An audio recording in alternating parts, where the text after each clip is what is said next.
President Trump is suing JPMorgan Chase and its CEO for shutting down his accounts following the January 6th riot on Capitol Hill. Let's go to Emma Withrow from the Fact Check team to break down the ins and outs of this lawsuit as well as both sides. What did you dig up today, Emma? Yeah, so he's suing them for $5 billion, quite the sum of money here. And his lawsuit argues that the bank shut down his accounts for political reasons, which is considered political debanking, meaning accounts were closed solely because of political beliefs. Though JPMorgan has denied that it closed Trump's accounts for political reasons and suggested that the closures were actually because of federal rules and regulations. So we'll have to see how this plays out in court. Well, speaking of, aren't there regulations to prevent this sort of thing from happening? So there are rules, but they're really designed to protect the government from risk, not customers from being debanked. Agencies like the Consumer Financial Protection Bureau ban unfair, deceptive, abusive acts, but they don't force banks to keep accounts open. So as long as the bank follows its contract, gives notice, doesn't lie about the reason, it's generally allowed to remove a customer. All right, Emma, thank you. Later on, Emma will join us to dig deeper into debanking in general and the response from President Trump.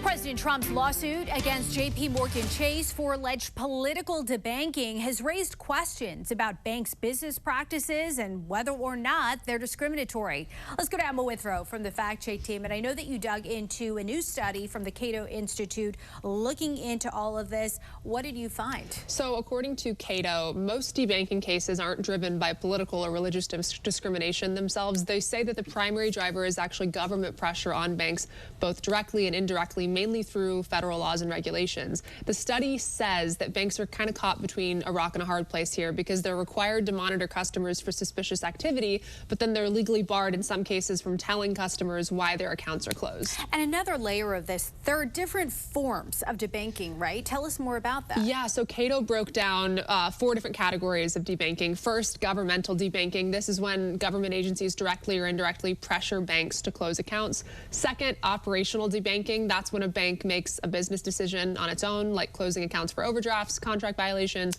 reputational concerns based on customer pressure, that type of thing. Third would be political debanking. This would mean closing accounts solely based on someone's political beliefs. And then fourth, religious debanking, which would be closing based on someone's, personal beliefs or religion. Well, on that last point, what about the claims that conservatives or even religious groups are being targeted? So the study cited some numbers that Reuters put together, and they found that out of 8,300 account closure complaints, they found only 35 that even mentioned politics or religion. So in high-profile cases, including President Trump's account closures following January 6th, Cato says that the context matters here because a lot of those closures coincided with active criminal or civil investigations and reports that federal law enforcement was kind of pressuring banks to close the accounts down. That's interesting. Emma, thank you. Thanks. We know you'll follow it through. Keep us posted. For more on this Fact Check team topic, including links to their sources, scan the QR code or visit thenationaldesk.com.